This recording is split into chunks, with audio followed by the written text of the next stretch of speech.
America మొండితనమే ఇప్పుడు ఇరాన్‌కి ప్రమాదంగా మారింది. అట్లాగే అమెరికా నమ్ముకున్నటువంటి గల్ఫ్ దేశాలకి ప్రమాదంగా మారింది. ఇప్పుడు ఎక్కడో సైప్రస్‌లో ఉన్నటువంటి బ్రిటన్ వాస్తవంగా యుద్ధంలో పార్టిసిపేట్ చేయట్లేదు. అయినా సరే దాని మీదకెళ్ళి దాడి చేసింది ఇరాన్. అలాగే ఇప్పుడు ఆస్ట్రేలియాకి సంబంధించిన బేసులు కావచ్చు, తర్వాతన ఈ మిగతా కెనడా బేసులు వీటి మీదకి వెళ్ళడం. వాళ్ళు ఇంకా యుద్ధంలోకి రాలేదు. బట్ అమెరికా ఆళ్ళని లాక్కు రావాలని చూస్తుంది. ఇటు పక్కన గల్ఫ్ దేశాల మీదకి ఇరాన్ విరుచుకుపడుతూనే ఉంది. అమెరికాకి కావాల్సింది కూడా అదే.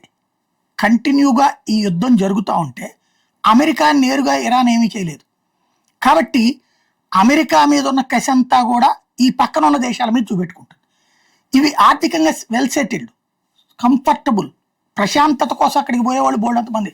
దుబాయ్, సౌదీ అరేబియా, బహ్రెయిన్ ఇవన్నీ మనవాళ్ళు ఉద్యోగోపాధికే కాకుండా టూరిజం కోసం కూడా అక్కడికి పోతూ ఉంటారు.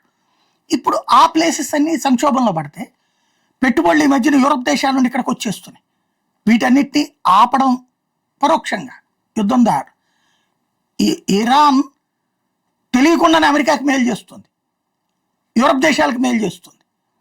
వాటిని దెబ్బతీయాలనుకుని సహచర ముస్లిం దేశాలను దెబ్బతీస్తూ, కాకపోతే వీళ్ళు షియా వాళ్ళు సున్ని అంతే తేడా.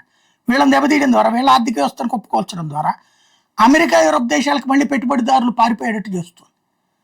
ఇది అమెరికా మొండితనం వెనకాల ఉన్నటువంటి వ్యూహం.